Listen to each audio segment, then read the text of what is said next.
The crack of a rifle shot shattered the still morning air as Flora McKenzie's wagon came to an abrupt halt, the team of horses whinnying in panic at the sudden disruption. Flora gripped the reins tighter, her knuckles turning white as three men on horseback emerged from behind a large outcropping of rocks along the dusty trail that wound through the rugged terrain of the Wyoming Territory, 1878.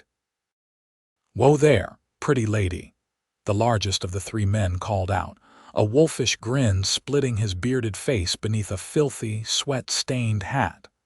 "Seems you've wandered into our toll road."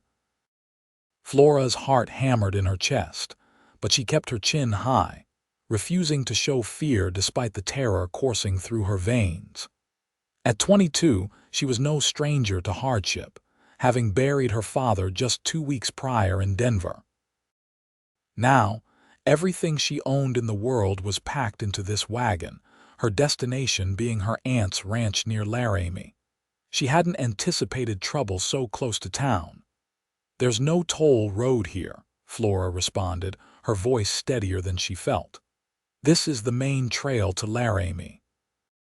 The three men laughed, spreading out to surround her wagon. The one who had spoken first, clearly the leader, moved his horse closer, his eyes traveling over her in a way that made her skin crawl. "Well now, that's where you're wrong.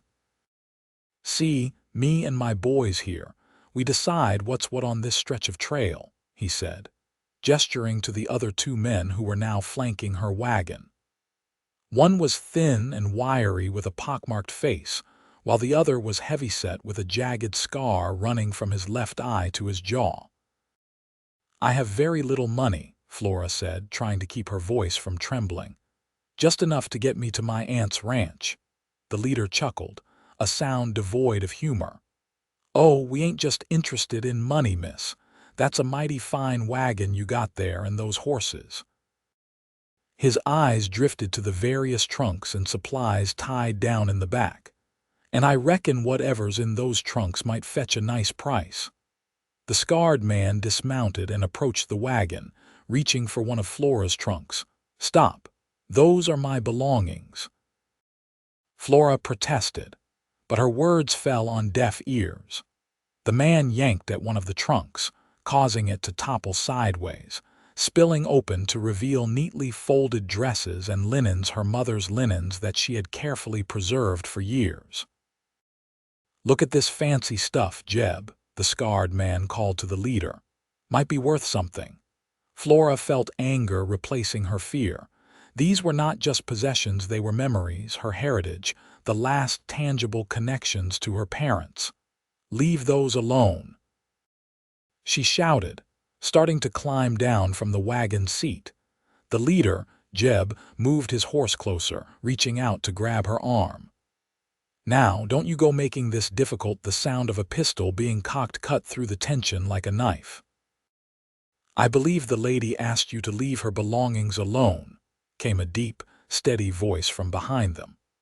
All eyes turned to see a lone rider atop a magnificent black stallion, his gun drawn and pointed directly at Jeb. The man sat tall in his saddle, the brim of his hat pulled low over his eyes, but not low enough to hide the intensity of his gaze. His weathered duster bore the dust of the trail, and the badge pinned to his vest caught the morning sunlight.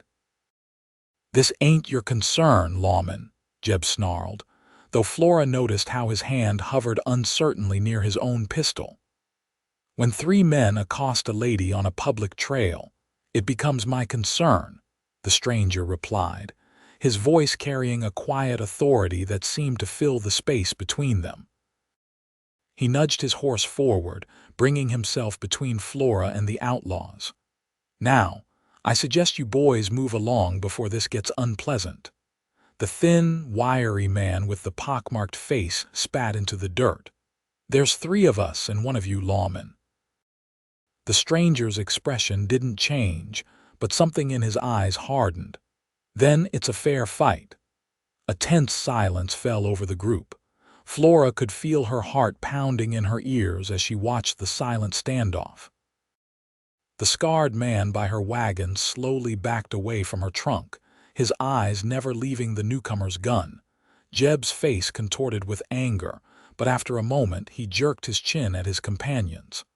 "Come on, boys, ain't worth dying over." He fixed his gaze on Flora. "You're lucky today, miss. But luck runs out eventually." With that ominous warning hanging in the air, the three men mounted their horses and rode off, disappearing over a ridge in a cloud of dust. Only when they were well out of sight did the stranger holster his weapon and turn his attention to Flora. As he approached, she got her first clear look at him, tall and broad-shouldered, with features that might have been chiseled from stone. His eyes were a startling blue against his sun-bronzed skin, and when he removed his hat, she saw that his dark hair was streaked with the faintest hints of silver at the temples, though he couldn't have been more than 30. "Are you hurt, madam?" he asked, dismounting and approaching her wagon. Flora shook her head, suddenly aware of how disheveled she must look. "No, thanks to you. I'm Flora McKenzie," she said, extending her hand. "I don't know how to thank you, Mr. Deputy Lucas Daniels," he replied, taking her hand briefly. His palm was calloused but his touch gentle. "No thanks necessary. Just doing my job." "Deputy Daniels," Flora repeated, finding comfort in the knowledge that he was a lawman. "Those men, do you know them?" Lucas nodded grimly.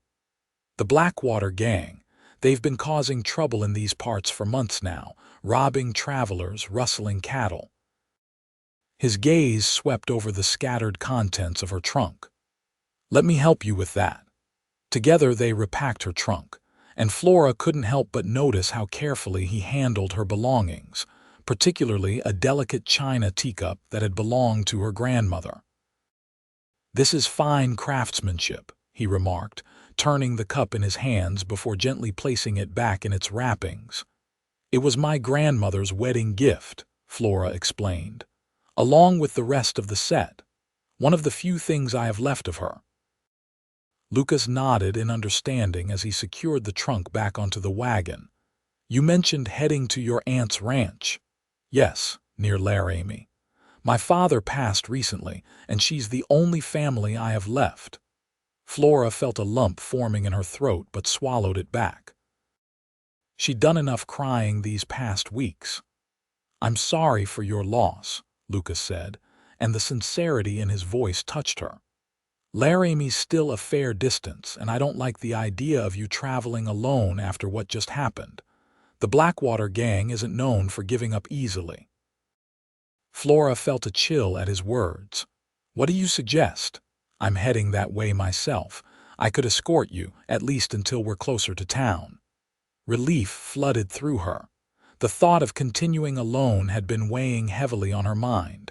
"I would be most grateful, Deputy Daniels." Lucas helped her back onto the wagon seat and mounted his own horse. "We should make it to Hollow Creek by nightfall. There's a decent inn there where you can rest safely."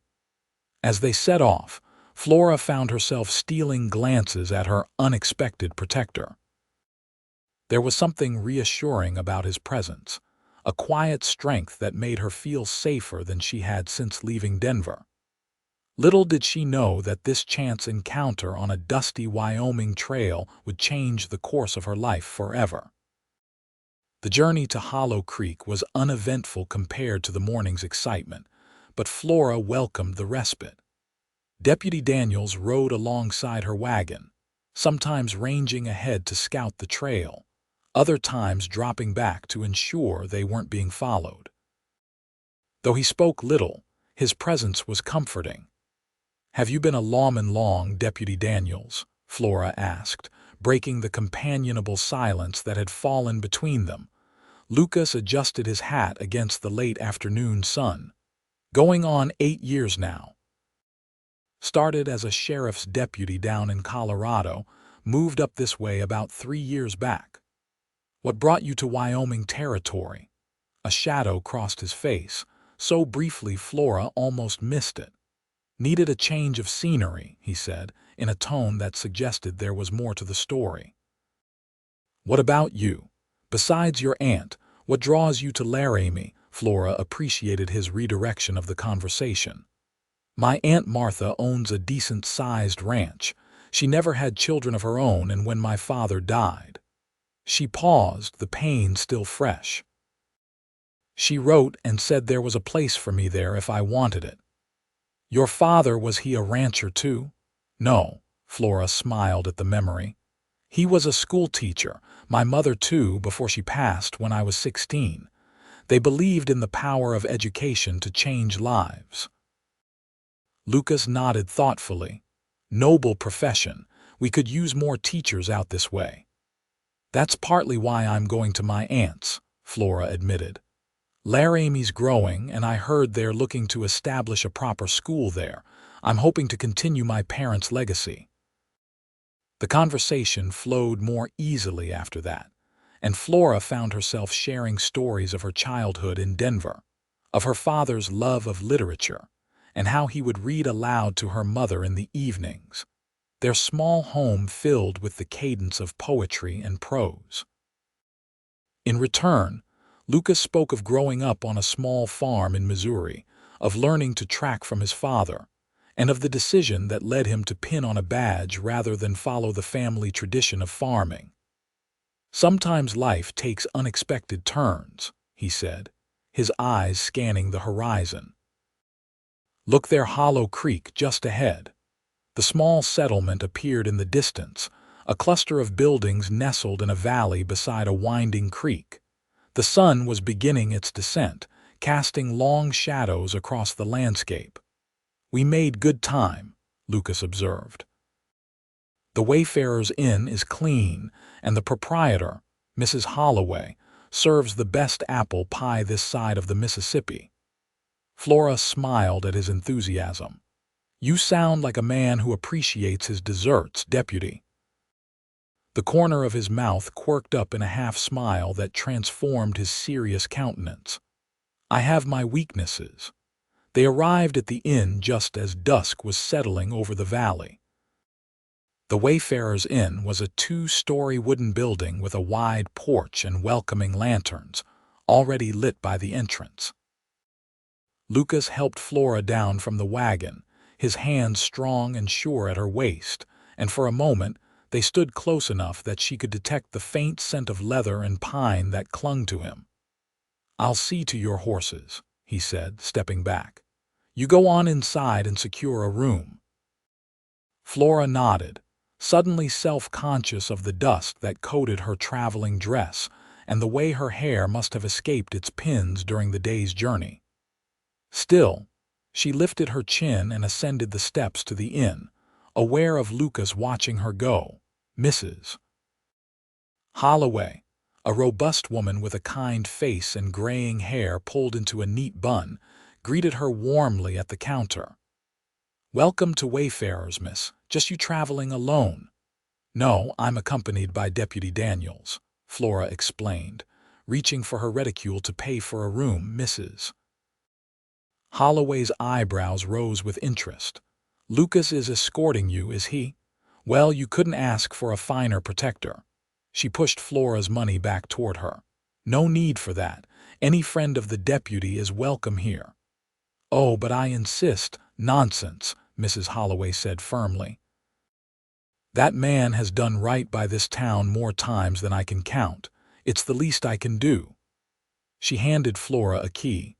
Room 4, top of the stairs. There's a washroom at the end of the hall with fresh water. Supper's at 6, and I don't abide tardiness at my table. Flora thanked her and made her way upstairs to a small but clean room with a comfortable-looking bed, a washstand, and a window overlooking the main street. She quickly freshened up, changing into her second-best dress, a deep blue calico that her father had always said brought out the amber flecks in her hazel eyes. When she descended the stairs at precisely 6 o'clock, she found Lucas waiting in the small dining room, his hat in his hands. He had also taken the opportunity to clean up, his dark hair still damp from washing, and he'd changed into a fresh shirt. For a moment, Their eyes met across the room, and something unspoken passed between them. "Miss Mackenzie," he said, pulling out a chair for her at a small table by the window. "Please call me Flora," she said, settling into the seat. "After all, you did save my life today." A ghost of a smile touched his lips. "I wouldn't go that far." "I would," she countered. "Who knows what those men might have done if you hadn't come along?" His expression darkened. "Best not to dwell on it." He looked as if he might say more, but Mrs. Holloway appeared with 2 steaming plates of pot roast, potatoes, and fresh bread. "Eat up," the innkeeper instructed, "and save room for pie." The meal was delicious, and Flora found herself more ravenous than she'd realized. They ate in comfortable silence for a while before Lucas spoke. "I sent a wire to the sheriff in Laramie from the telegraph office while you were getting settled," he said. "Let him know about your encounter with the Blackwater gang and that I'm escorting you to your aunt's ranch." Flora looked up in surprise. "That was thoughtful of you," Lucas shrugged. "It's good to keep the local law informed. Besides, I know Sheriff Bennett. He'll keep an eye out for those outlaws." "How much farther to Laramie?" Flora asked. "Another 2 days' journey if the weather holds," Lucas replied, breaking a piece of bread. "We'll leave at first light if that suits you." "It does," she agreed, then hesitated. "Deputy Daniels, Lucas, I can't help but feel I'm imposing on your time." "Surely you have other duties that require your attention," he regarded her steadily. "My current assignment is tracking the Blackwater gang. Escorting you to safety aligns with that duty, especially since they've shown interest in you now." His words sent a chill through her. "Do you think they'll come after me again?" "I don't know," he admitted, "but I don't intend to give them the opportunity to try." The promise in his words warmed her more than it should have. "Thank you." After dinner, true to her word, Mrs. Holloway served her famous apple pie, warm and fragrant with cinnamon. Flora watched with amusement as Lucas savored his portion with obvious enjoyment. "You weren't exaggerating about the pie," she commented. "Never about important matters," he replied with that half-smile that was becoming increasingly disarming. Later, as they sat on the inn's front porch, watching the stars emerge in the vast Wyoming sky, Flora felt a strange sense of peace despite the day's dangers. The settlement of Hollow Creek had quieted for the night, with only the occasional light showing from windows and the distant sound of a piano playing in the saloon down the street. "My father loved the stars," she said softly. "He knew all the constellations, all the stories behind them." Lucas leaned back in his chair, his gaze lifting to the heavens. "My father was the same, said a man could never truly be lost if he knew how to read the stars. Was he right? He was. They've guided me home more than once." There was something in the way he said home that caught Flora's attention, a certain longing that resonated with her own sense of displacement since her father's death. "You have a home, Lucas. A real one, I mean, not just a place where you hang your hat." The question seemed to catch him off guard. He was quiet for so long that Flora thought he might not answer. "I did once," he finally said. "A small place outside of Cheyenne. Nothing fancy, but it was mine." His voice held a note of finality that told her the place was lost to him now. Flora wanted to ask what happened, but sensed it was a wound still tender to the touch. Instead, she shared more of herself. "I've been thinking a lot about what home means since my father died. The house in Denver never felt the same after my mother passed, but at least I had him. Now." She trailed off, surprised by the sudden emotion that clogged her throat. "Now you're making a new start," Lucas finished for her. She nodded, grateful for his understanding. "Yes, though it's terrifying. Courage isn't about not feeling fear," Lucas said quietly. "It's about moving forward despite it. By that measure, you're one of the bravest people I've met, Flora McKenzie." His words touched her deeply. I don't feel brave. The brave ones rarely do. A comfortable silence fell between them, broken only by the soft creaking of the porch swing where Flora sat and the occasional night sounds of the small town. Eventually, the chill of the evening air sent them inside, and they parted at the foot of the stairs. "Rest well," Lucas said. "We've got a long day ahead tomorrow." "You too, Deputy," Flora replied with a small smile, "and thank you again." In her room, as she prepared for bed, Flora found herself thinking about the quiet lawman who had come to her rescue. There was something compelling about him beyond his handsome features, a depth of character, a steadiness that drew her. It had been a long time since she had felt such an immediate connection to another person. As she drifted off to sleep, she told herself it was merely gratitude she felt, nothing more. Yet her dreams that night were filled with startling blue eyes and the echo of a deep voice promising to keep her safe. Morning came with the soft golden light of dawn filtering through the curtains. Flora woke feeling more rested than she had in weeks, despite the lingering awareness of yesterday's danger. She dressed quickly in her most practical traveling outfit, a sturdy brown skirt and cream-colored shirtwaist, with her hair braided and pinned up securely beneath her bonnet. When she descended to the dining room, she found Lucas already at a table, a cup of coffee in front of him and a map spread out between his hands. He looked up at her approach, and for a brief moment, something warm and appreciative flickered in his eyes before he schooled his features back to their usual composed expression. "Good morning," he greeted her, folding the map and rising to his feet. "I hope you slept well." "Very well, thank you," Flora replied, taking the seat he pulled out for her. "Have you been awake long?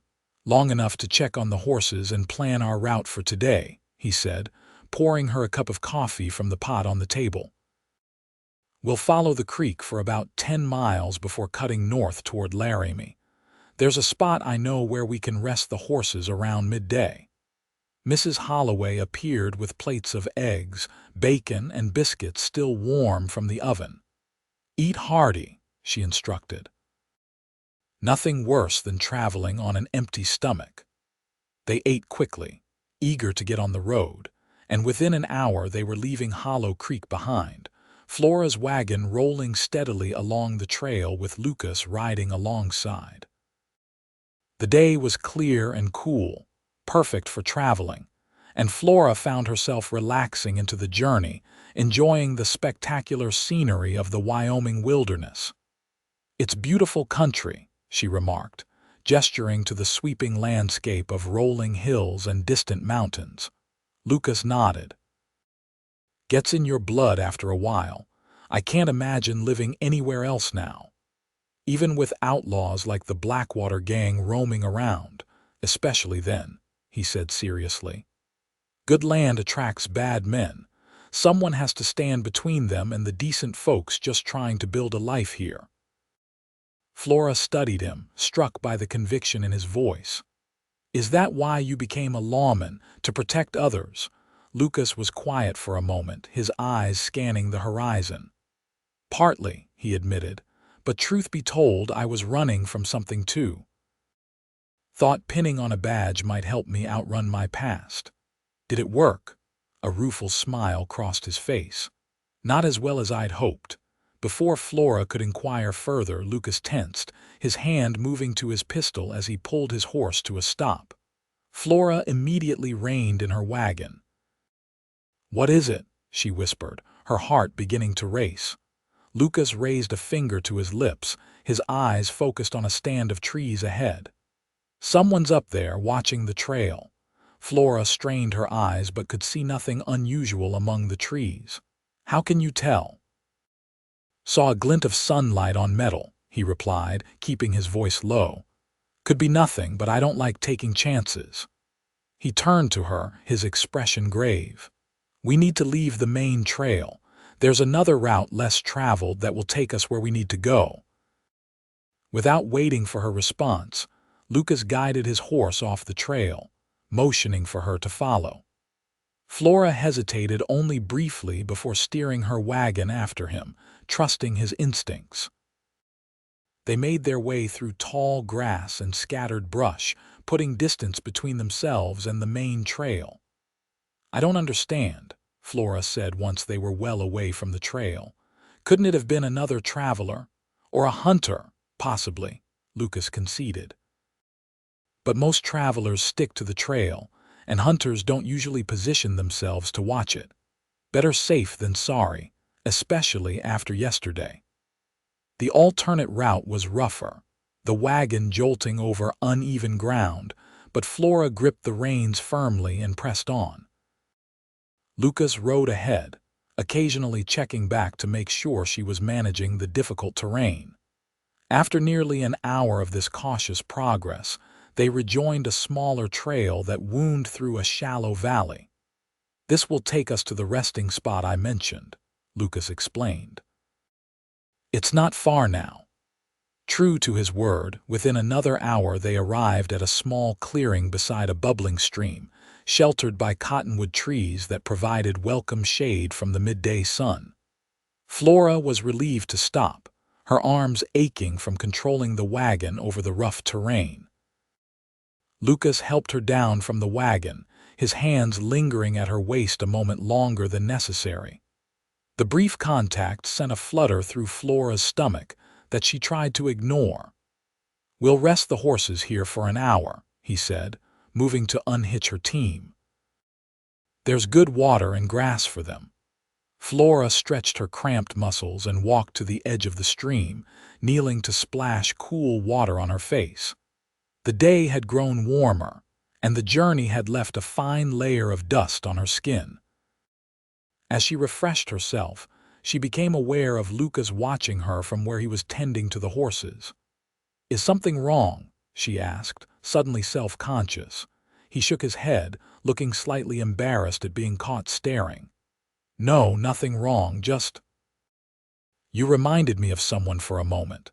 Flora wondered who she had brought to mind but didn't ask. Instead, she retrieved a small bundle from her wagon. "Mrs. Holloway packed us some food for the journey. We might as well eat while we rest." They settled in the shade of a large cottonwood, spreading a blanket on the grass and sharing the bread, cheese, and dried apple slices that the innkeeper had provided. It was a simple meal, but Flora found it thoroughly enjoyable in the peaceful setting with Lucas's company. "Tell me about your aunt's ranch," Lucas said as they ate. "What's it called?" "Willow Creek Ranch," Flora replied. "It belonged to my Uncle James before he passed 5 years ago. My Aunt Martha has been running it since then. She writes that it's thriving. They raise cattle and horses, and they have orchards too. She's quite remarkable, really. Not many women would have taken on such a responsibility alone." Lucas nodded appreciatively. "Sounds like strength runs in your family." Flora smiled at the compliment. "My mother always said Martha was the stubborn one. When they were girls, Martha insisted on learning to ride and rope alongside their brothers, while my mother was content with her books and needlework." Her smile turned wistful. "I wish they could have reconciled before my mother died." "They had some sort of falling out years ago that neither would discuss." "Family can be complicated," Lucas observed, his tone suggesting personal experience with the sentiment. "You have family, Lucas?" Flora asked, realizing she knew very little about his personal life. A shadow passed over his features. "A younger sister in St. Louis. Haven't seen her in years, though we write occasionally. Our parents are gone." "I'm sorry," Flora said softly. "It's hard being alone in the world." Lucas met her gaze, and something in his blue eyes made her breath catch. "Yes, it is." The moment stretched between them, charged with an unspoken understanding, until Lucas abruptly stood, breaking the spell. "We should get moving. I'd like to make it to Miller's Crossing before dark." They packed up quickly, and soon they were back on the trail, the sun high overhead casting short shadows on the ground. Lucas seemed more vigilant now, frequently scanning their surroundings and sometimes riding ahead to check the trail before signaling Flora to follow. "Do you still think we're being followed?" she asked when he rejoined her after one such reconnaissance. "I can't be sure," he admitted, "but something doesn't feel right. The trail's too quiet." Flora glanced around nervously. "What do you mean?" "This time of year there should be more travelers. Merchants, settlers, ranchers moving cattle," he frowned. "It's like someone's cleared the trail." The implication sent a chill down Flora's spine. "The Blackwater gang, maybe." Lucas's hand rested on his pistol. "Stay close and keep your eyes open." They continued in tense silence, the peaceful mood of their midday rest forgotten. The landscape began to change, the open valleys giving way to more rugged terrain with rocky outcroppings and stands of pine trees that could easily conceal watchers. The attack, when it came, was swift and unexpected. A shot rang out, kicking up dust near the lead horse of Flora's team, causing the animals to rear in panic. Flora fought to control them as Lucas drew his weapon, scanning for the source of the shot. "Get down," he shouted as another bullet whizzed past, this one closer to where Flora sat. Flora ducked low on the wagon seat, her heart pounding as she struggled to keep hold of the reins. The frightened horses were trying to bolt, and it took all her strength to maintain control. Lucas spurred his horse toward a cluster of boulders where the shots seemed to be coming from, returning fire as he rode. Another shot cracked through the air, and Flora saw Lucas jerk in the saddle, though he kept riding. "Lucas!" she cried out, terrified he'd been hit. 3 riders emerged from behind the rocks, and with a sinking heart, Flora recognized the leader of the Blackwater gang, Jeb, flanked by his 2 companions from the previous day. "Told you luck runs out," Jeb shouted, firing again at Lucas, who had taken cover behind a fallen tree. The scarred outlaw broke away from the others, riding hard toward Flora's wagon. Without thinking, she reached for the small revolver her father had insisted she carry, which was tucked in her traveling bag beside the seat. Her hands shook as she aimed it at the approaching outlaw. "Stay back," she warned, her voice steadier than she felt. The man laughed, clearly not intimidated by a woman with a gun. Now, sweetheart, don't go hurting yourself with that little pea-shooter." He reached the side of the wagon, grabbing for the reins. Flora squeezed the trigger, the sound deafening her as the gun kicked in her hand. She missed, but the shot was close enough to startle the outlaw, who cursed and yanked his horse sideways. In that moment of distraction, Lucas appeared like an avenging angel, riding hard from his position and firing with deadly accuracy. The scarred outlaw clutched his shoulder, blood blooming through his shirt, and wheeled his horse away. "Flora, run!" Lucas shouted, positioning himself between her wagon and the remaining outlaws. "Follow the trail. I'll catch up." Terrified but determined, Flora snapped the reins, urging her team forward. The wagon lurched into motion, picking up speed as the horses responded to her urgency. She glanced back once to see Lucas engaged in a fierce exchange of gunfire with Jeb and the pockmarked outlaw, then turned her attention to the trail ahead, praying she could keep the wagon from overturning on the rough terrain. The sound of gunshots faded behind her as she drove the team hard, her hands blistering on the reins. The wagon bounced and swayed dangerously, but Flora held on, driven by sheer determination and fear. She had no idea how far she'd traveled when she heard hoofbeats approaching from behind. Panic seized her until she recognized Lucas's black stallion gaining on her. Relief flooded through her, and she pulled back on the reins, slowing the exhausted team. Lucas rode up alongside her, his face grim and streaked with dirt and sweat. Blood stained his left sleeve, confirming Flora's fear that he'd been hit. "Are you all right?" They both asked simultaneously. "You're bleeding," Flora said, her voice thick with concern. "Just a graze," Lucas dismissed, though his tight expression suggested otherwise. "We need to keep moving. They'll be coming after us." "You got all three of them?" Flora asked incredulously.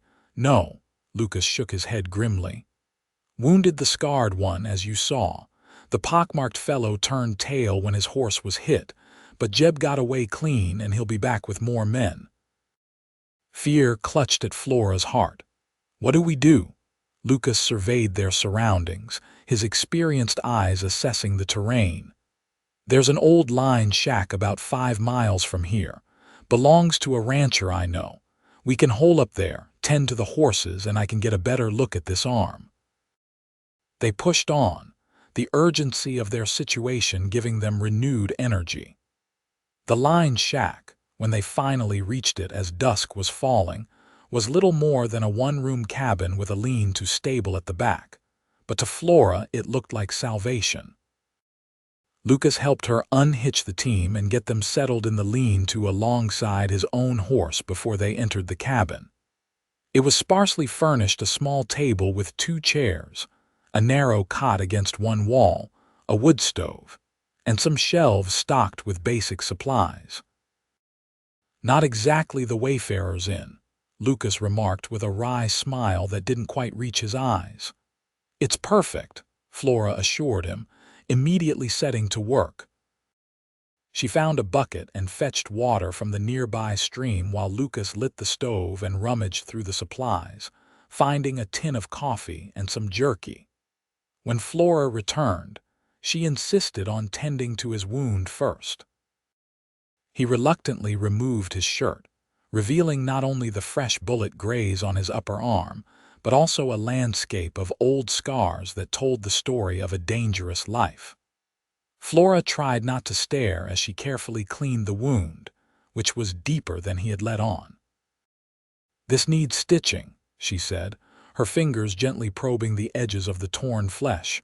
Lucas winced but nodded. "There should be a medical kit somewhere. Most line shacks keep one." Flora found it on a high shelf, a small tin box containing a needle, catgut, and a bottle of whiskey. She sterilized the needle in the flame of the stove, then handed Lucas the whiskey. "Drink some," she instructed. "This will hurt." He took a swig but then set the bottle aside. "Need to keep my wits about me. Go ahead." Flora took a deep breath and began to sew, her fingers steady despite her racing heart. Lucas remained stoic, barely flinching as the needle punctured his skin again and again. When she finished, she bandaged the wound with strips torn from one of her petticoats, the only clean fabric available. "Thank you," he said quietly when she was done. "Where did you learn to stitch a wound like that?" "My mother taught me basic nursing. She said every woman should know how to care for injuries, especially out here where doctors are scarce."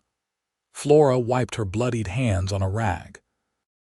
"Now, let me tend to that cut on your forehead too." Lucas seemed surprised, reaching up to touch his temple where a gash had indeed been bleeding, though not heavily. "Didn't even notice that one." As Flora cleaned the minor wound, she found herself acutely aware of his proximity, of the warmth radiating from his skin and the steady rhythm of his breathing. Their faces were mere inches apart, and when she glanced up, she found his blue eyes watching her with an intensity that made her pulse quicken. "There," she said softly, her voice barely above a whisper. "All done." Neither of them moved for a long moment, caught in a silent exchange that spoke volumes without words. It was Lucas who finally broke the spell, clearing his throat and reaching for his shirt. "I should check on the horses," he said, his voice rougher than usual. Flora busied herself preparing a simple meal from the supplies in the cabin while Lucas was outside. By the time he returned, she had coffee brewing on the stove and jerky soaking in hot water to soften it. They ate in companionable silence, both exhausted from the day's events. As darkness fell completely outside, The reality of their situation became apparent. They were alone in a small cabin with only one narrow cot. "You take the bed," Lucas said, answering her unspoken concern. "I'll sleep by the stove. I've bedded down in worse places." Flora wanted to protest, but could see the fatigue etched in his features. His injury, though not life-threatening, had taken its toll, and he needed rest as much as she did.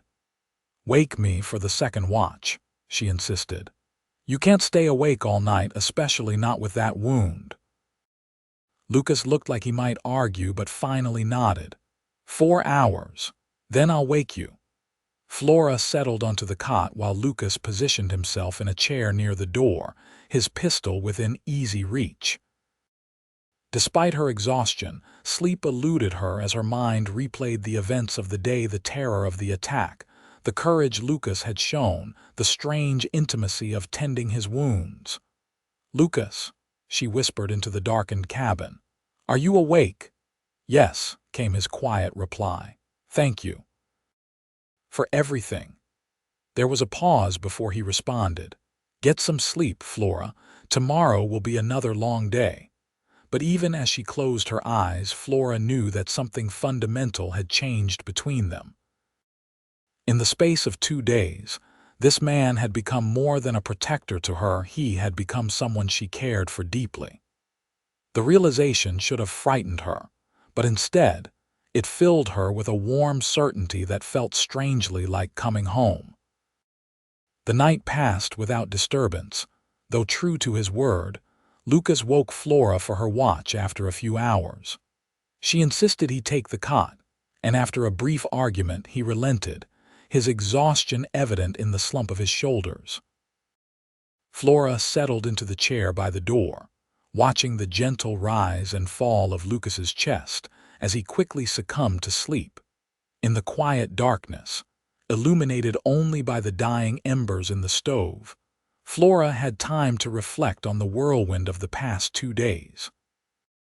She had left Denver a grieving daughter, alone in the world and uncertain of her future. Now, she found herself in the company of a man who had risked his life to protect her, a man who stirred feelings in her that she had never experienced before. Dawn was just beginning to lighten the eastern sky when Lucas stirred, sitting up with a slight wince as the movement pulled at his injured arm. He found Flora still at her post, her eyes alert despite the fatigue that surely weighed on her. "You should have woken me sooner," he said, his voice husky with sleep. Flora smiled. "You needed the rest. How's your arm?" Lucas rotated his shoulder carefully. "Sore, but it'll do. Your stitching was good work." She busied herself rekindling the stove and preparing coffee, avoiding his gaze. "What's our plan for today?" Lucas joined her at the small table, spreading out his map. "We're about 20 miles from Laramie now. If we push hard, we could make it by nightfall." He traced a route with his finger. "But I'm thinking we should avoid the main trails completely. Take this route instead through the foothills." Flora studied the alternate path he indicated. "It looks much longer." "It is," he acknowledged. "Might take us an extra day, maybe 2, but it's safer. The Blackwater gang knows these main trails too well." The thought of spending more time alone with Lucas sent a traitorous thrill through Flora, which she immediately tried to suppress. "Whatever you think is best," she said. "You're the expert." They set out shortly after sunrise, leaving the cabin as they had found it, with fresh supplies in place for the next traveler who might need shelter. The day was clear and cool, with a hint of autumn in the air as they made their way through rolling terrain dotted with pine and aspen trees. The alternate route took them higher into the foothills, away from the established trails and into country that was beautiful but challenging for wagon travel. Lucas rode ahead, occasionally doubling back to help guide Flora's wagon through particularly difficult stretches.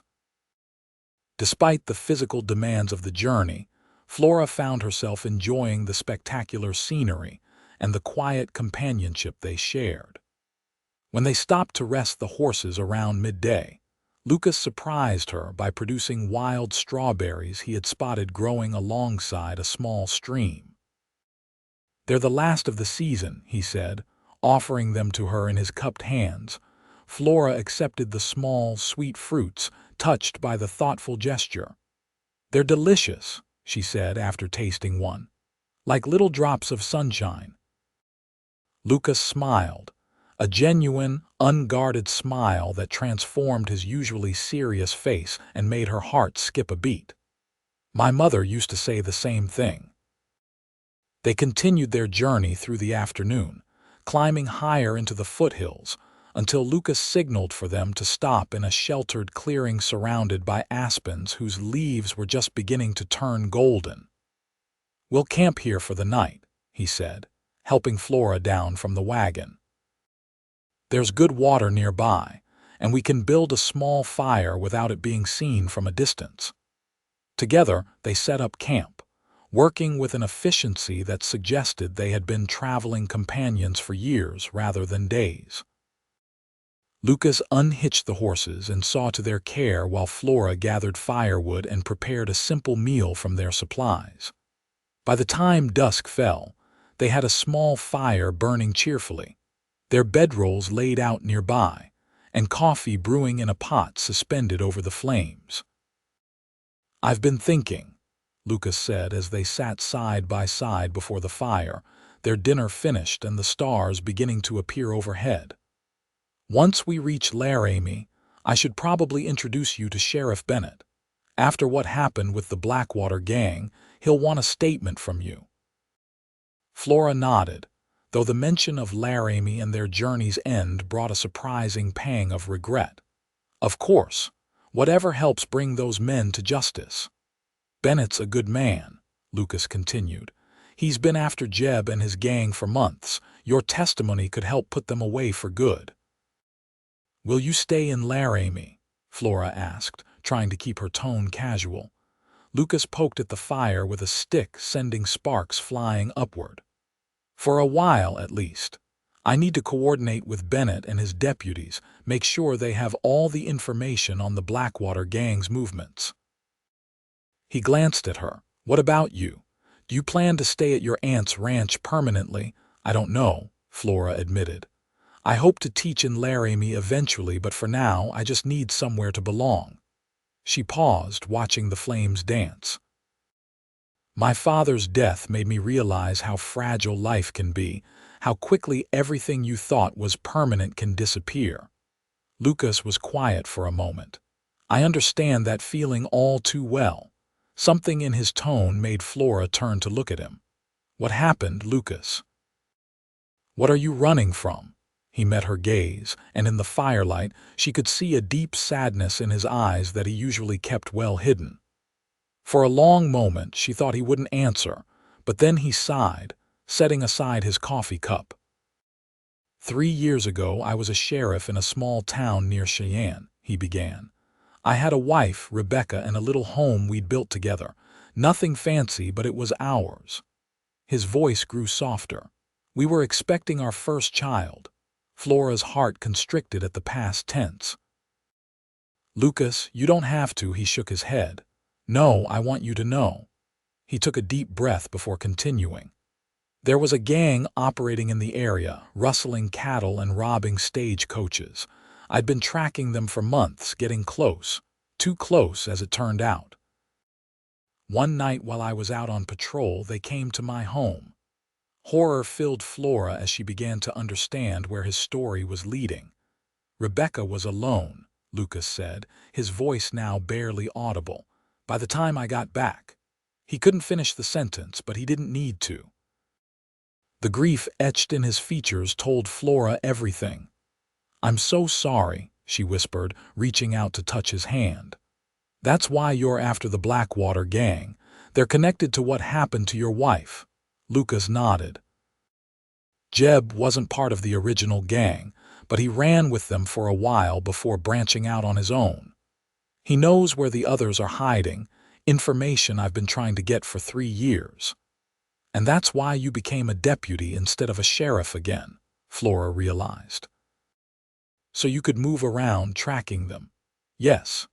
His fingers tentatively curled around hers. After Rebecca died, I couldn't stay in that town in our house. Everything reminded me of her, of what I'd lost. The badge is all I have left now. Flora squeezed his hand, her heart aching for him. I understand grief, Lucas. After my mother died, my father was never the same. He went through the motions of living, but part of him was already gone. When he finally passed, I almost felt like it was a mercy he could be with her again. They sat in silence for a while, hands still joined, the fire crackling softly before them. Flora was acutely aware of the warmth of Lucas's palm against hers, of the strength in his fingers and the gentleness of his touch. Without thinking, she leaned her head against his shoulder, offering comfort in the simplest way she knew. Lucas stiffened momentarily, then relaxed, his arm coming around her shoulders in a tentative embrace. "Thank you for listening," he said softly. "I haven't talked about Rebecca to anyone in a long time." "Thank you for trusting me with her memory," Flora replied. They remained that way, finding solace in each other's presence as the fire burned low and the night deepened around them. When Flora finally retired to her bedroll, she fell asleep with the lingering warmth of Lucas's embrace still surrounding her. And for the first time since her father's death, she didn't feel alone. The next day dawned bright and clear, with a crispness to the air that hinted at the approaching autumn. Flora woke to find Lucas already up, tending to the horses and preparing coffee over a freshly built fire. There was an easiness between them now, born of shared confidences and growing trust. As they continued their journey through the foothills, Flora found herself studying Lucas when he wasn't looking, the strong line of his jaw, the way the sunlight caught in his dark hair, the capable hands that held the reins with such confidence. She was falling for him, she realized with a mixture of joy and trepidation. Falling for a man whose heart still belonged, at least in part, to a ghost. They made good progress throughout the morning, the terrain gradually becoming less rugged as they began their descent toward the plains where Laramie lay. By mid-afternoon, Lucas announced that they would reach the outskirts of the Willow Creek Ranch by nightfall. "We're making better time than I expected," he said. "Your aunt's land begins just beyond that ridge ahead." Flora felt a conflicting surge of emotions: relief at nearly reaching their destination safely, anticipation at meeting her aunt again after so many years, and a sharp pang of regret that her time alone with Lucas was coming to an end. "Lucas," she began, uncertain how to express the tumult of feelings inside her, "I want you to know how grateful I am for everything you've done, not just protecting me from those outlaws, but for being a friend when I needed one most." He looked at her with those piercing blue eyes that seemed to see right through her careful words to the deeper truth she wasn't brave enough to voice. "You don't need to thank me, Flora, these past few days." He paused, seeming to search for the right words. "They've meant a great deal to me, too." Before either of them could say more, the crack of a rifle shot split the air, and a bullet thudded into the wagon beside Flora. Lucas immediately spurred his horse toward her, drawing his pistol as he scanned the surrounding terrain. "Get down," he shouted as another shot rang out, this one kicking up dirt near the wagon wheels. Flora ducked low, her heart hammering in her chest as Lucas positioned his horse between her and the direction of the shots. He fired twice toward a rocky outcropping about 100 yards away, then turned to her with grim determination. "Can you handle the wagon at a run?" he asked urgently. Flora nodded, gripping the reins tightly. "Then go," Lucas commanded. "Straight for that stand of trees ahead. I'll cover you." Without hesitation, Flora snapped the reins, urging the team into a gallop. The wagon lurched forward, bouncing violently over the uneven ground as she drove the horses hard toward the distant trees. Behind her, She could hear the exchange of gunfire as Lucas held off their attackers. The distance to the trees seemed endless, bullets occasionally whistling past or thudding into the wagon. Flora kept her head low and her focus on controlling the frightened horses. Just as she reached the relative safety of the trees, a bullet struck one of the wagon wheels, splintering the wood. The wagon lurched sideways, nearly overturning before coming to an abrupt halt. Flora was thrown forward, barely managing to brace herself against the seat to avoid being pitched to the ground. Dazed but uninjured, she quickly assessed the situation. The damaged wheel had collapsed, leaving the wagon tilted precariously to one side. The horses were still hitched but dancing nervously, sensing the danger. Lucas appeared beside her moments later, his face etched with concern. "Are you hurt?" he asked, reaching up to help her down from the wagon. "No, I'm fine," Flora assured him. "But the wagon, forget the wagon," Lucas cut her off. "We need to move. It's the Blackwater gang and they've brought friends." Sure enough, Flora could see 6 riders emerging from behind the rocks, heading in their direction. Her blood ran cold as she recognized Jeb at the lead, his face twisted in a malevolent grin even at this distance. Lucas quickly unhitched one of the wagon horses. "Can you ride bareback?" he asked, already helping her mount. "Yes," Flora said, though in truth it had been years since she'd ridden without a saddle. "Good girl," Lucas said, handing her the reins. "Head straight for your aunt's ranch. It can't be more than a few miles now. I'll hold them off and follow when I can." "No," Flora protested, reaching for his arm. "I won't leave you to face them alone." Lucas's expression softened for a brief moment. "Flora, please. I can't protect you and fight them at the same time. Your safety is all that matters to me now." The naked honesty in his words struck her to the core. Before she could respond, he reached up and pulled her down slightly, pressing a swift, fierce kiss to her lips that left her breathless. "Go," he whispered against her mouth. "I'll find you." With that promise hanging in the air between them, Lucas slapped the horse's flank, and Flora had no choice but to grip the animal's mane as it bolted forward. She glanced back once to see Lucas taking position behind the fallen wagon, his rifle aimed at the approaching outlaws.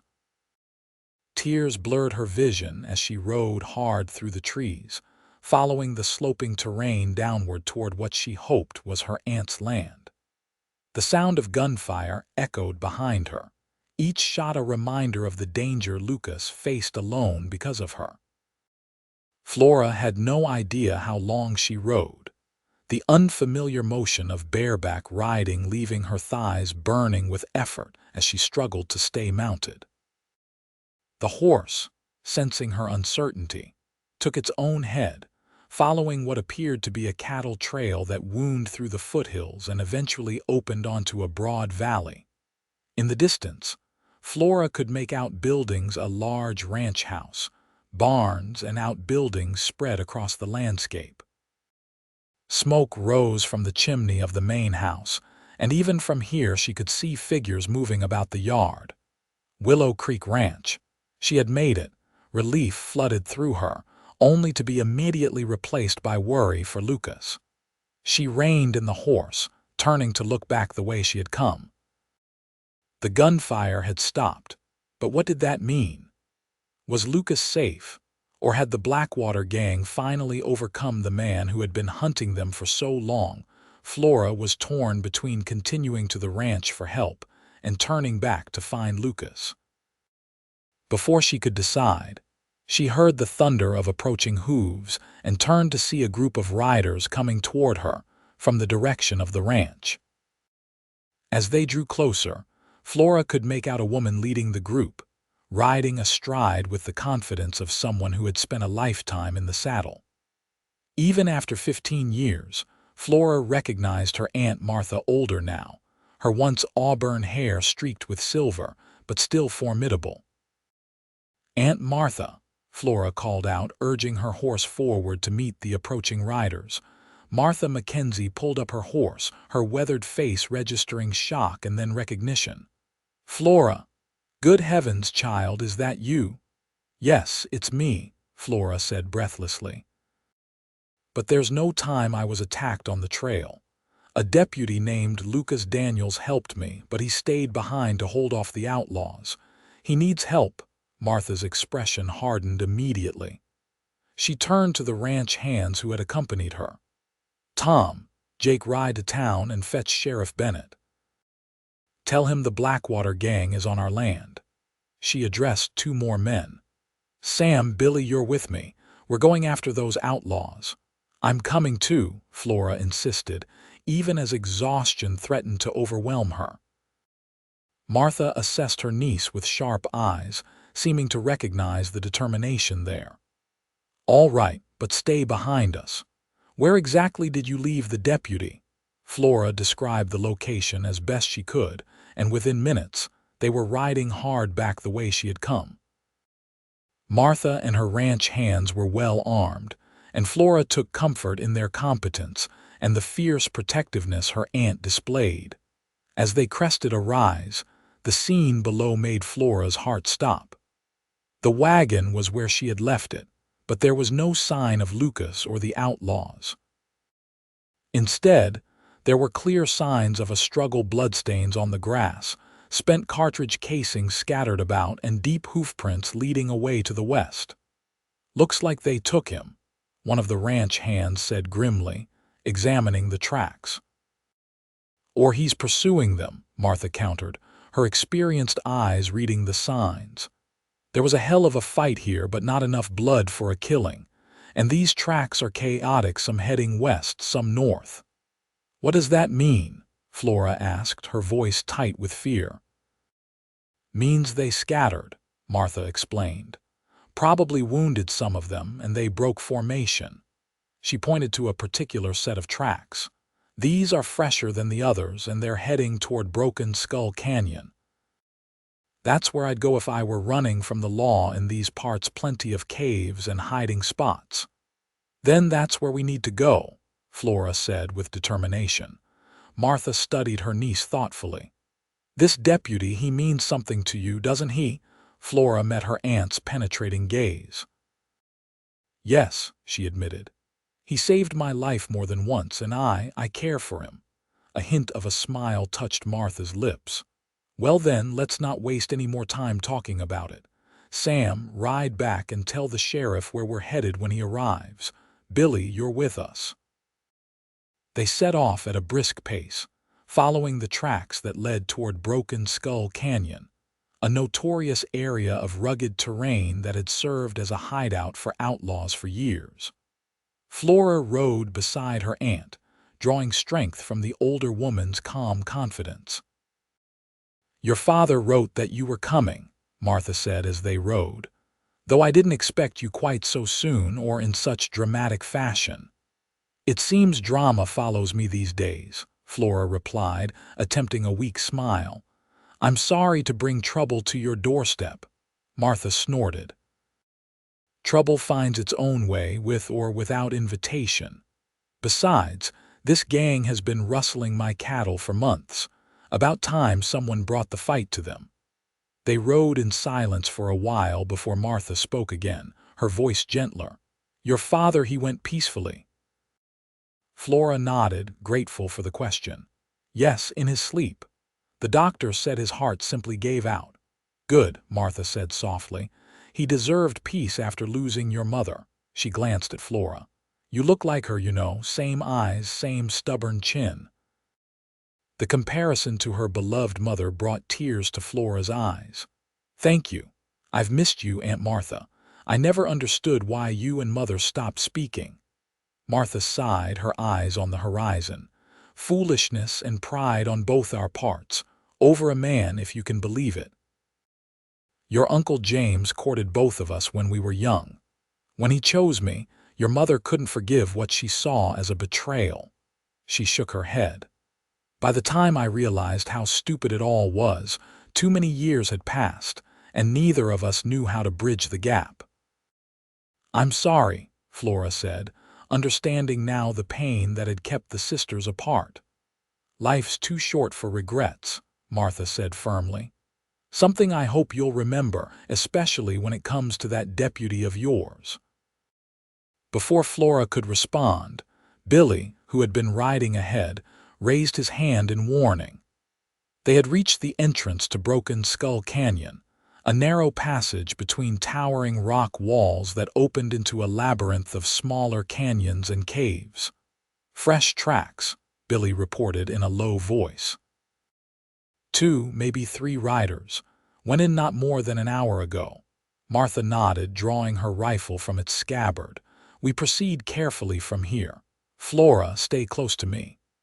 They advanced slowly into the canyon, alert for any sign of ambush. The late afternoon sun cast long shadows across their path, making it difficult to distinguish shapes among the rocks.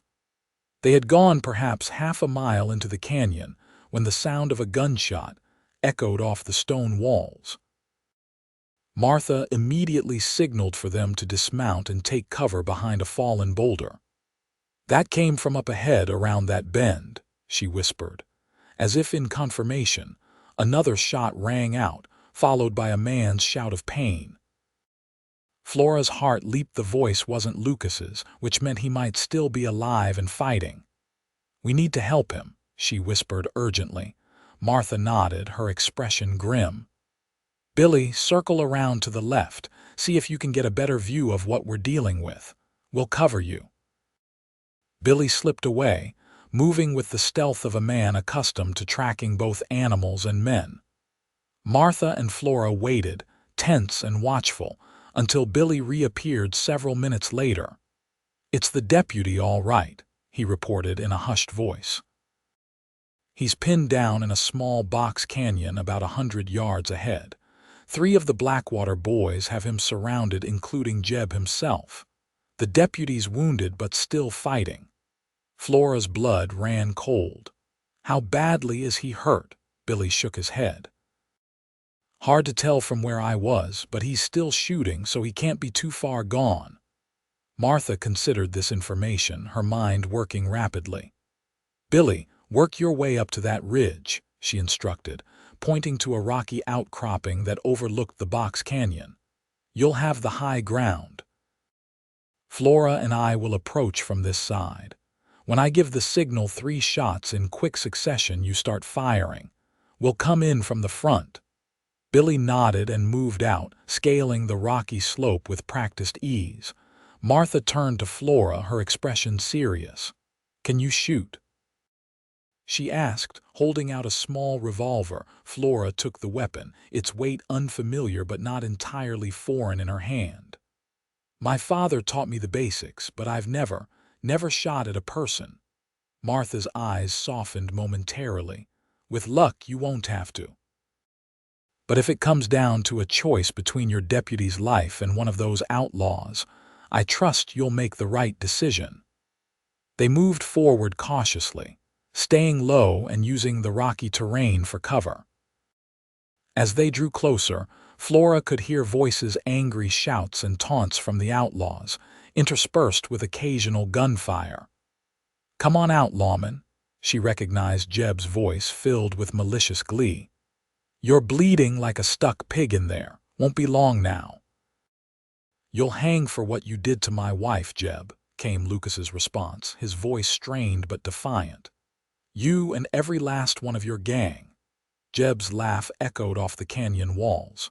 "Your wife, that pretty little thing back in Cheyenne. Hell, I wasn't even there when the boys paid her a visit.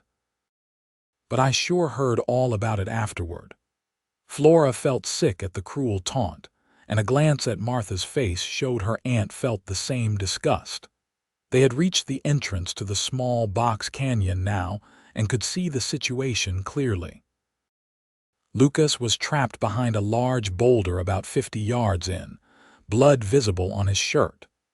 The 3 outlaws had spread out, taking positions that gave them clear shots if Lucas tried to move from his shelter. Martha gestured for Flora to stay put, then raised her rifle and fired 3 quick shots into the air. The signal to Billy was immediately followed by the crack of his rifle from the ridge above, and one of the outlaws cried out, clutching his arm as he fell. In the moment of confusion that followed, Martha stepped out, her rifle aimed at Jeb. "Drop your weapons," she commanded. "You're on Willow Creek land now and you're outnumbered." Jeb whirled, firing wildly in Martha's direction. Flora watched in horror as her aunt dove for cover, returning fire with cool precision. The third outlaw, seeing his companions engaged, turned his attention back to Lucas, raising his gun for what would surely be a killing shot. Without thinking, Flora stepped from her hiding place and fired the revolver her aunt had given her. The shot went wide, but it was enough to distract the outlaw, giving Lucas the opening he needed. His return fire found its mark, and the man crumpled to the ground. The battle was brief but intense. When it was over, two of the outlaws lay wounded on the ground, and Jeb was pinned behind a rock, cut off from escape by Billy's position on the ridge and Martha's steady aim from the canyon entrance. "It's over, Jeb," Martha called out. "Throw out your gun and come out with your hands up. Sheriff Bennett is on his way."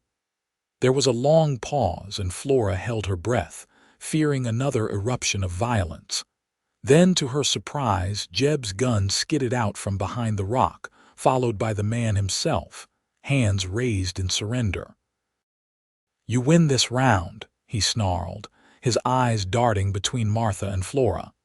"But this ain't over." "It is for you," Martha said firmly, keeping her rifle trained on him as Billy descended from the ridge to secure the prisoners. Flora didn't wait for further discussion.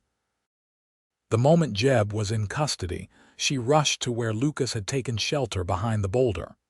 He was slumped against the rock, his shirt soaked with blood from a wound in his side, his face pale with pain and blood loss. "Lucas," she whispered, kneeling beside him and gently touching his face. "Stay with me, please." His eyes fluttered open, focusing on her with effort. "Flora," he breathed. "You came back." "Of course I came back," she said, tears spilling down her cheeks as she examined his wound. It was a bullet graze along his ribs, deep and bleeding freely, but not immediately life-threatening if they could stop the blood loss. "I couldn't leave you." Lucas reached up, his bloodied hand touching her cheek with infinite tenderness. "I thought I might never see you again." "Don't talk," Flora instructed, tearing strips from her petticoat to fashion a bandage. "Save your strength."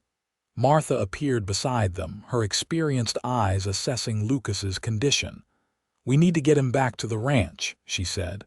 "Billy and I will handle the prisoners." "Can you help him ride?" Flora nodded, determination replacing fear. "Yes, I'll get him home." Martha squeezed her shoulder in approval. "That's my girl." With great effort, they managed to get Lucas onto his horse, with Flora mounting behind him to support his weakened body. As they slowly made their way out of the canyon, Lucas leaned heavily against her, his breathing labored but steady. "Hold on," Flora whispered against his ear. "Just hold on. We're going home." The word home echoed in her mind as they rode toward Willow Creek Ranch, and Flora realized that home was no longer a place to her. It was wherever this man was, this brave, wounded deputy who had risked everything to protect her. As the ranch buildings came into view in the gathering dusk, Flora sent up a silent prayer of thanks and a fervent wish that this would be just the beginning of their story together, not the end. The following days passed in a blur of activity as Lucas was tended to by the local doctor, who had been summoned to Willow Creek Ranch immediately upon their return. The bullet wound in his side, while serious, would heal with time and proper care. What concerned the doctor more was the blood loss and the earlier injury to his arm, which showed signs of infection. "He needs rest," Dr. Patterson had told Flora and Martha firmly. "Complete rest for at least 2 weeks. No riding, no exertion of any kind." Flora had taken on the role of nurse with quiet determination, spending hours at Lucas's bedside in the comfortable guest room that Martha had prepared for him. The arrival of Sheriff Bennett and his deputies had brought a sense of closure to the ordeal, as Jeb and his surviving gang members were taken into custody to await trial for their numerous crimes. "You've done a great service to this territory," Sheriff Bennett had told Flora when he came to take her statement. "The Blackwater gang has been terrorizing settlers and travelers for too long." "It was Deputy Daniels who did most of the work," Flora had replied modestly. "He's been tracking them for years." The sheriff had nodded, his weathered face solemn. "I know about Lucas's history with them. What happened to his wife was a tragedy that would have broken most men. The fact that he channeled his grief into bringing those responsible to justice speaks volumes about his character." Now, a week after the confrontation in Broken Skull Canyon, Flora sat beside Lucas's bed, reading aloud from a volume of Tennyson's poetry that she had found in her aunt's surprisingly extensive library. Lucas was propped up against the pillows, his color much improved, though he still tired easily. "You don't have to keep reading to me, you know," he said when she paused to pour him a glass of water. "I'm sure you have better things to do than entertain an invalid." Flora smiled, setting the book aside. "Actually, I don't. Besides, I enjoy it. My father and I used to read to each other in the evenings." Lucas studied her face, his blue eyes more piercing than ever in contrast to the pallor of his recent illness. "You miss him very much." "I do," Flora admitted, "but being here with Aunt Martha with you, it helps. I'm beginning to feel like I might belong somewhere again." A silence fell between them, comfortable yet charged with unspoken thoughts. Flora busied herself adjusting his blankets, aware of his gaze following her movements. "Flora," Lucas finally said, catching her hand in his. "We need to talk about what happens next." Her heart constricted with sudden anxiety. Was he planning to leave once he was recovered, to continue his solitary quest for justice elsewhere? "What do you mean?" Lucas's thumb traced gentle circles on the back of her hand. "I mean us. What happened in that canyon when I thought I might not make it out alive?" He paused, seeming to gather his thoughts. "All I could think about was you. Not revenge, not justice, just you." Hope bloomed in Flora's chest, but she tempered it with caution. "Lucas, you've been through a traumatic experience. Sometimes near-death situations can make us feel things that aren't." "Don't," he interrupted, his grip on her hand tightening slightly. "Don't dismiss what I feel as some kind of reaction to danger. What I feel for you started the moment I saw you on that trail, standing up to those outlaws with more courage than most men I know." Flora felt her cheeks warm at his words. "I was terrified." "That's what makes it courage," Lucas said softly. "Being afraid but doing what needs to be done anyway." He shifted slightly, wincing at the pull on his healing wound. "The truth is, Flora, I never expected to feel this way again after Rebecca died. I thought that part of me was gone forever. But you brought something back to life in me that I thought was lost." Tears pricked at Flora's eyes. "Lucas, let me finish," he said gently. "I know it's fast. We've known each other barely 2 weeks. But in that time, you've shown me that there can be a future beyond grief and vengeance, a future I'd like to explore if you're willing." Flora's heart soared at his words, but a lingering doubt remained. "What about your work? Tracking outlaws, moving from town to town?" Lucas smiled, a full, genuine smile that transformed his face. "Sheriff Bennett offered me a permanent position in Laramie. Said he could use a deputy with my experience." "And you'd consider staying?" Flora asked, hardly daring to believe it could be so simple. "I'd consider it," Lucas confirmed, "for the right reasons." His gaze held hers, leaving no doubt as to what those reasons might be. Flora felt a surge of joy so intense it was almost painful. "I would like that very much," she whispered, leaning forward to press a soft kiss to his lips. The kiss was gentle, mindful of his injuries, but it contained a promise of deeper passion to come. When they parted, Lucas reached up to touch her cheek, his expression tender yet serious. "I can't offer you much," he said. "A lawman's life is never easy or safe, but I swear I will do everything in my power to make you happy, to build a good life together." Flora covered his hand with her own. "I don't need much, Lucas. Just you, alive and whole and by my side." A knock at the door interrupted their moment, and Martha entered carrying a tray with a pot of fresh coffee and a plate of cookies. Her sharp eyes took in their clasped hands and flushed faces, and a knowing smile curved her lips. "Well, it seems our patient is feeling better," she remarked dryly, setting the tray on the bedside table. "Good timing, as it happens. Sheriff Bennett just rode in with some news I think you'll both want to hear." She poured 3 cups of coffee and handed them around before taking a seat in the rocking chair by the window. "The sheriff can join us shortly, but the gist of it is this.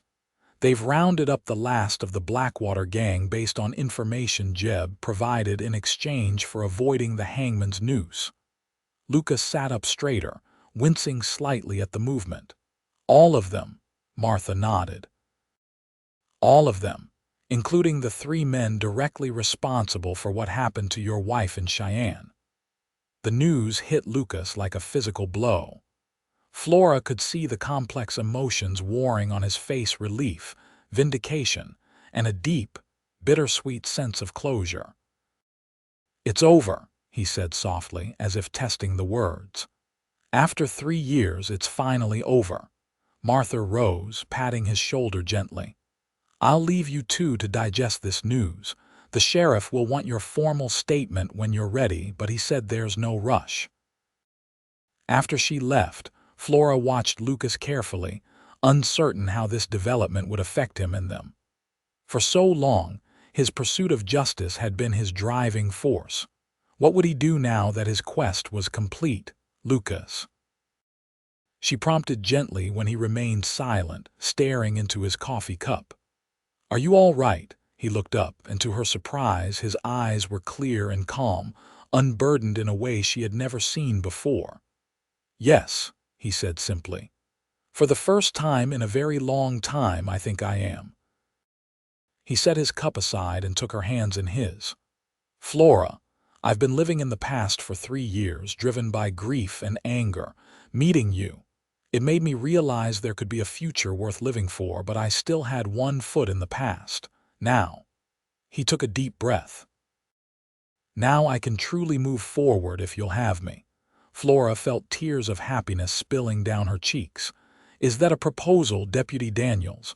A slow smile spread across his face. "Not yet. When I propose, it will be on my feet, not flat on my back in a sick." His expression grew more serious.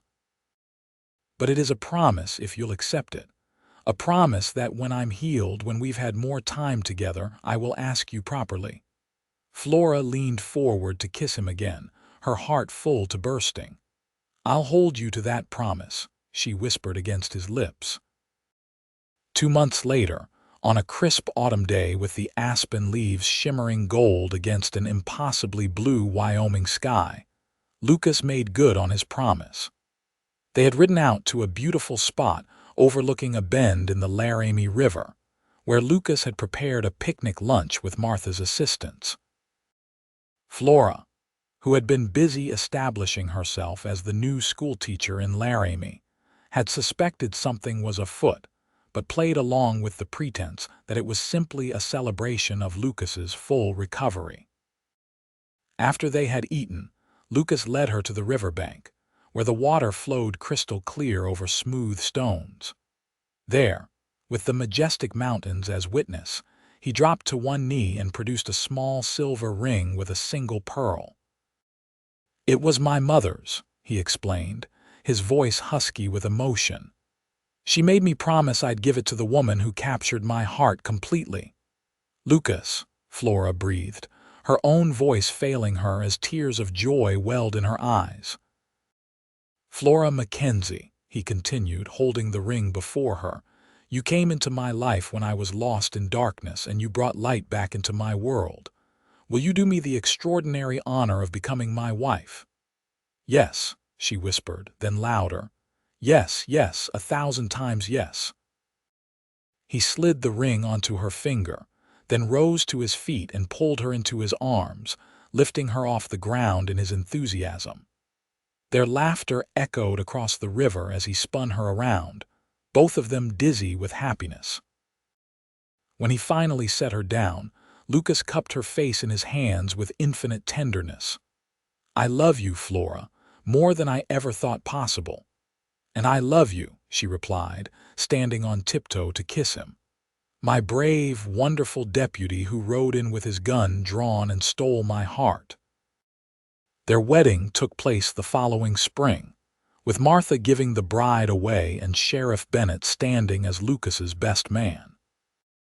The small church in Laramie was filled with well-wishers townspeople who had come to respect Deputy Daniels for his fairness and courage, students who adored their new teacher, Miss McKenzie, and ranchers who had long been friends of the Willow Creek Ranch. After the ceremony, Martha hosted a celebration at the ranch that lasted well into the night, with music, dancing, and enough food to feed an army. As the newlyweds prepared to depart for the small house they had purchased on the edge of town, Martha pulled Flora aside for a private word. Your mother would be proud of you, she said, her usual gruffness softened by emotion. Finding love, building a new life here. She always said you had a pioneer spirit. Flora hugged her aunt tightly. Thank you for everything, Aunt Martha. For taking me in, for helping save Lucas, for being the family I needed. Martha blinked away uncharacteristic tears. This ranch will be yours someday, you know. I've already changed my will. You and Lucas can build something special here. But we couldn't possibly. Flora began to protest. Martha waved away her objections. I'm not going anywhere anytime soon, mind you, but when the time comes, this land should stay in the family. Besides, she added with a twinkle in her eye, those children you'll have will need room to run and grow. Flora blushed at the mention of children, though it was something she and Lucas had discussed with hopeful anticipation. Thank you, she said simply, knowing her aunt preferred action to words. Lucas appeared then, offering his arm to his bride. Ready to go home, Mrs. Daniels. The name sent a thrill through Flora. Yes, I believe I am, Deputy Daniels. They rode away amid cheers and well wishes toward the life they would build together, a life neither of them had dared to imagine just months before. Epilogue 5 years later, the summer sun beat down on Willow Creek Ranch as Flora stood on the porch, watching the approaching riders with a smile of anticipation. Lucas was returning from Laramie with their 4-year-old son James, who had insisted on accompanying his father to town today. Beside her, Martha rocked gently in her chair, her once auburn hair now completely silver but her spirit as indomitable as ever. At 70, she had finally agreed to let Lucas and Flora take over the day-to-day operations of the ranch, though she still kept a sharp eye on everything and offered advice whether solicited or not. There they are, Flora said unnecessarily as the riders came into clear view. James was perched proudly in front of his father on the saddle, his little face alight with excitement. That boy's going to be a fine horseman, Martha observed with approval. Just like his father. And headstrong like his great-aunt, Flora added with a laugh. Martha snorted but looked pleased at the comparison. How are you feeling today? She asked, her keen eyes noting the slight swell of Flora's abdomen beneath her apron. Very well, Flora replied, one hand resting protectively over the new life growing within her. Doctor, Patterson says everything is progressing perfectly. Good. This ranch needs more children running around. Martha's gruff tone couldn't hide her deep affection for her great-nephew and anticipation of the new arrival. Lucas and James reached the yard, and the boy could barely contain himself long enough for his father to dismount before stretching out his arms to be lifted down. "Mama, Aunt Martha, we brought surprises," James called out, running up the porch steps and into Flora's waiting embrace. "Did you now?" Flora asked, brushing back his dark hair so like his father's. "What kind of surprises?" James looked to Lucas, who was ascending the steps with several packages in his arms. "Can I tell them, Papa?" Lucas laughed. "Go ahead, son." "We got letters from Aunt Sarah in St. Louis," James announced, referring to Lucas's sister, whom they had visited the previous summer. "And Papa got you a present, Mama. And we got candy, but I only ate one piece, I promise." Flora looked questioningly at Lucas, who handed her a small wrapped package. "What's this for? It's not my birthday." Lucas smiled, the smile that still made her heart skip a beat after 5 years of marriage. Does a man need a reason to bring his wife a gift? Inside the package was a beautifully bound copy of Tennyson's complete works, replacing the well-worn volume she had read to him during his recovery years ago. The inscription inside read, "To Flora, who taught me that love is stronger than grief, and that second chances are the most precious gift of all. Forever yours, Lucas." Flora felt tears spring to her eyes. Pregnancy had made her more emotional than usual, and she stood on tiptoe to kiss her husband. "It's perfect. Thank you." James made a face at his parents' display of affection, causing Martha to laugh and scoop him up. "Come on, young man. Let's go see if Mrs. Abernathy has any cookies cooling in the kitchen while your parents get reacquainted." As Martha carried James inside, Lucas pulled Flora into his arms, his hand gently covering the small bump where their second child was growing. "How are my two favorite people today?" he asked softly. "We're perfect," Flora assured him. "Even better now that you're home." Lucas kissed her again, lingering this time. "I've been thinking," he said when they finally parted. "Maybe it's time I spoke to Bennett about cutting back my deputy duties. The territory's safer now, and the ranch needs more attention with the new breeding program." Flora searched his face, finding only certainty there. "Are you sure? I know how much your work means to you." "It does mean a lot," Lucas acknowledged, "but not as much as you and James and this little one." He caressed her stomach gently. "I've had my time chasing outlaws and bringing justice. Now I want to focus on what truly matters: our family, our future." Flora felt a wave of love so powerful it nearly overwhelmed her. This man, who had ridden into her life when she needed him most, continued to surprise and delight her with his depth of feeling and commitment.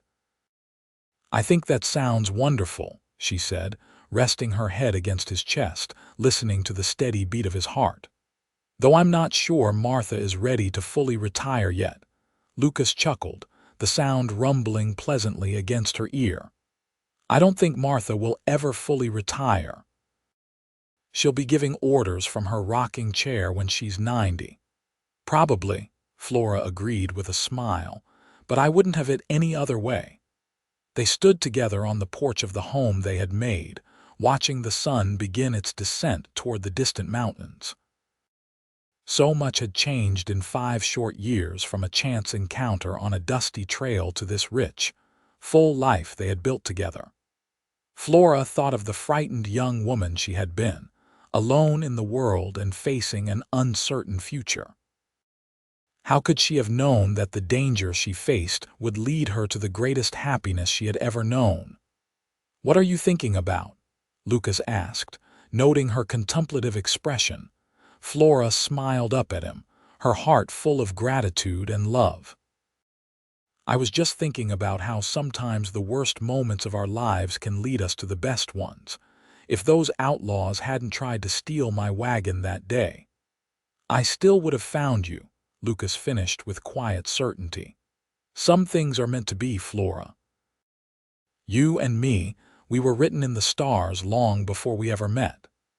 As if to emphasize his point, the first star of evening appeared in the darkening sky above Willow Creek Ranch.